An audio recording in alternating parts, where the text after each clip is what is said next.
What's up? It's Don't Accept Reality, and today I'm going to tell you guys a story about buying a home in a pandemic with the Navy Federal Credit Union. And to start the story off, it goes back to my second home that I've ever purchased. Me and my wife, we weren't too fond of it. We lived in there for about 2.5 years, and the house was just in a not so great neighborhood, community. Kind of hurt the property value too when we tried to sell it. And in order for us to move out of that house, we had to sell it. It was contingent upon us selling the house. And we ended up going with Navy Federal, utilizing the Military Choice Program, which is actually a great program, very similar to the VA loan. But if you've already utilized your VA loan, then it's the second best option. So we decided to go through with the Military Choice Program, but it was contingent that we sold our house before we were able to make an offer or pursue any other house. We had to show that we have proof of funds no longer with that house, but for our new home that we're trying to pursue. And took us about 4 months to sell the house, and it was tough. The hardest part was really obviously the area hurt the property value. We weren't able to get a lot of equity out of that house in 2.5 years, and keeping the house spotless. I have dogs, so keeping the house clean constantly, for all the open houses.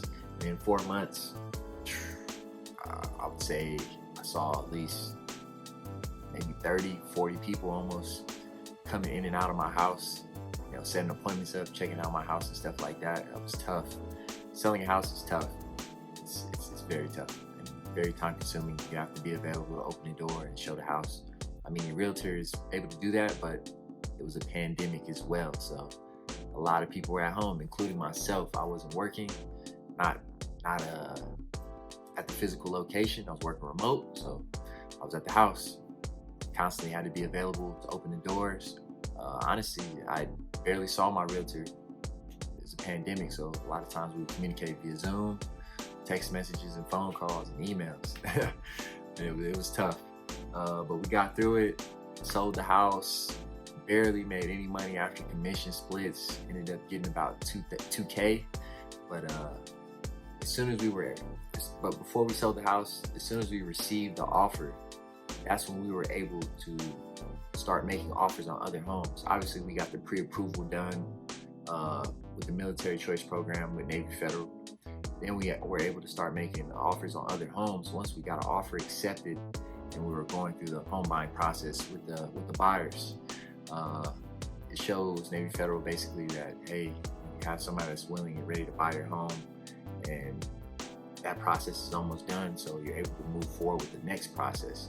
But obviously, it's contingent upon the closing of that deal, but you are now able to, start making offers and get an offer accepted and get the ball rolling on that side. So we came across an amazing house. It was like 3 stories. It's over 3,500 square feet, beautiful kitchen, nice sized backyard, and a great location.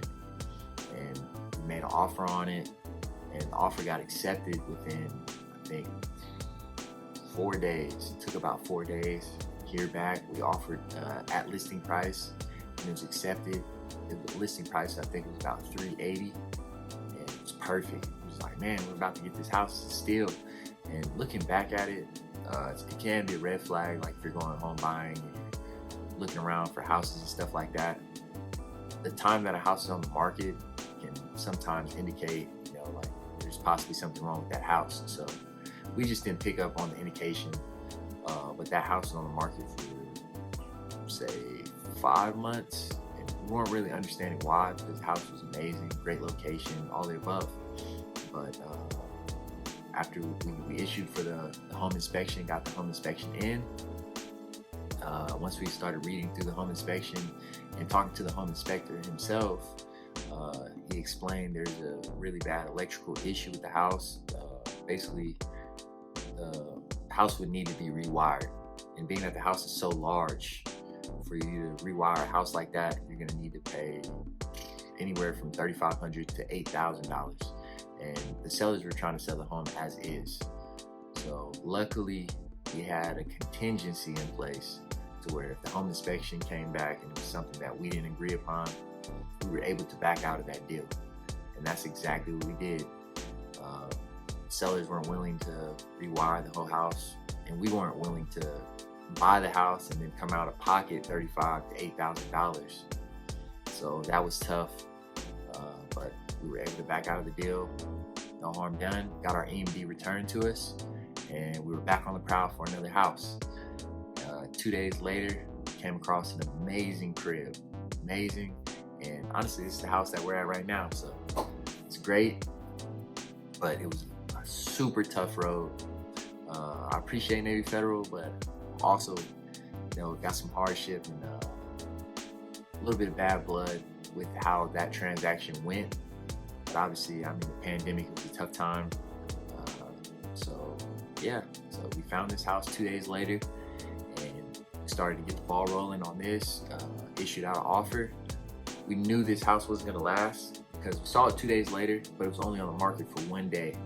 And it was one of the few houses in the area that had a pool, and it was one of the newer homes in the area. And we couldn't pass on it, so we offered $2,000 above asking price. So it was listed at $400K. We offered $402, and they accepted our offer. We were able to talk to the previous homeowners of this home, kind of build a connection with them, and they got to know us and stuff like that. They said that, hey, we accepted your guys' offer because you offered $2,000 more than everybody else, and that meant a lot to us because we were anxious to get a new home and to get this upgrade. Mind you, let me backtrack some. We just sold our last house, so now we have nowhere to live. We're trying to get into this house. The closing date at our last house was, I think, 15 days after the offer got accepted at this house. So for 15 days, we were still at the other house, but once that time had passed, the offer had got accepted here, we got that ball rolling, we had nowhere to live. So me and my wife had to stay in an extended stay, had our dog with us. It was tough. Also, I felt like I lost a lot of money. I did, having to pay to stay at that extended stay, but we're here now. But let's keep the story going. So we get the offer accepted here, offering $2K above, and started the home inspection. Home inspection came back pristine.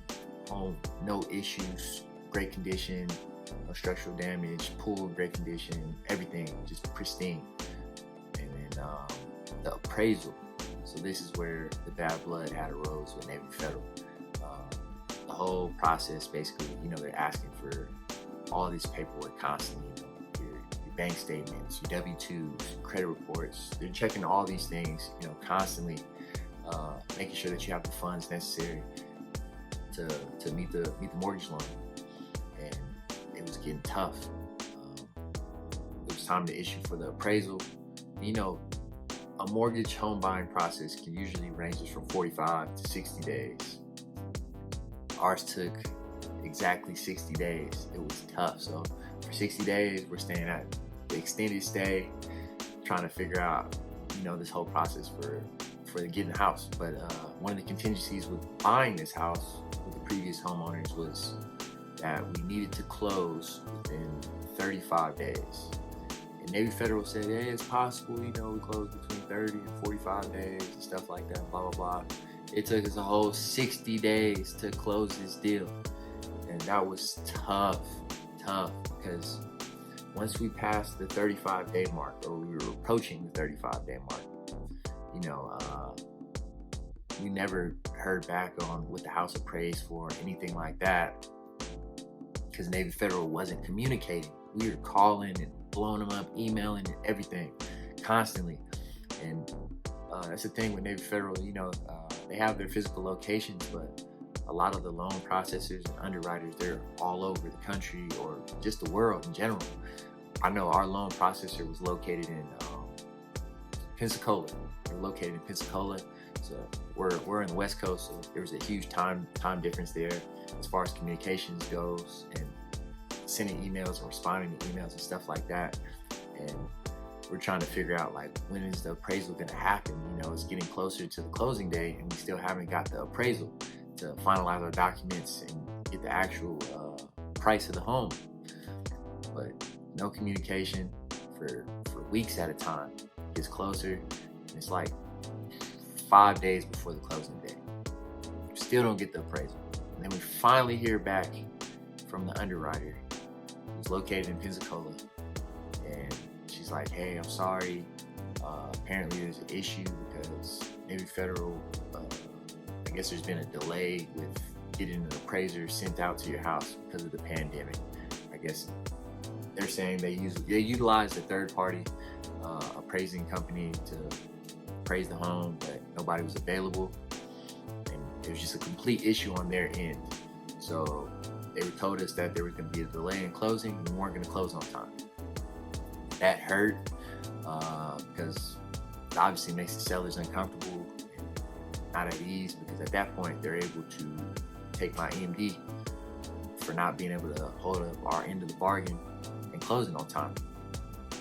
That hurt, but the sellers were actually really cool about it, being that we were able to build a little bit of rapport with them a few times that we talked, and they said it's fine, just give us an update.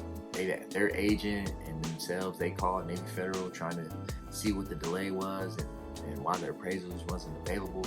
And the only response that we can get from Navy Federal was, it's a pandemic, coronavirus, shortage of appraisers available in your area. But sellers were cool. We were able to move forward, but it sucked for myself as well, because guess what? It's more time at that extended stay, more money out of my pocket, and that hurt. But final contract price that was listed for closing and everything was $380,000, which is a complete steal. But my story doesn't end there. It just was a terrible experience all around. The home comes back appraised at $380,000. Sellers are gonna move forward with it. We're getting the home for $380,000 now, and my realtor decides to switch brokerages during the deal, during the closing of the deal. So when he switched brokerages, that kind of forced our contract and everything that we've developed to have to stay at his old brokerage, and he's no longer there. So guess what? We had to have an interim realtor fill in basically, and fulfill his duties, fulfill the rest of the deal. So he was basically just quit on us, and we were forced to work with a stranger basically in the whole process. In the last week, 2 weeks of the deal, probably the most important part, make sure that everything is good and all the paperwork and documents match and align. So there's a lot of communication being made with a complete stranger that had no ties or understanding of what we've been through to get to this point. So it was tough, but we got through it. And you know, I still have a little bit of bad blood from this deal, you know, with Navy Federal and lack of communication, and that's almost not getting this house that I'm in right now. But it all worked out, and you know, everything happens for a reason. So I can't complain too much. We got the house. It's a lot of hardship, a lot of headache, but buying a house in a pandemic is something that I would never want to experience again. But I'm happy I was able to do it with Navy Federal. You know, they did communicate a lot with me frequently after that to, you know, make sure that I was good. And I try to accommodate as much as they could, but yeah, it was just tough all around. The pandemic was tough for everybody. And yeah, buying a home in a pandemic is something I don't wish upon nobody. So as the pandemic is coming to an end, you know, everything is starting to get back normal, just keep going, guys, and get those houses. Not everybody's home buying experience is going to be like myself, so I hope you guys learn something from it and take something from it as you guys pursue your own home buying experience. I want you guys to like and subscribe. Don't forget to comment. Check out all my other content, and I truly appreciate you guys. Hey, what's going on, guys? Don't accept reality here. I have an ebook out called The Active Duty and Veteran First Time Homebuyers Guide. And in my guide, I'm giving you a step-by-step process on how to reach home ownership comfortably and with knowledge, and it's just preparing you for the unexpected things that I wish I would have known when going through my home buying process. The link to the ebook is in the description. Check it out, and I truly appreciate you guys.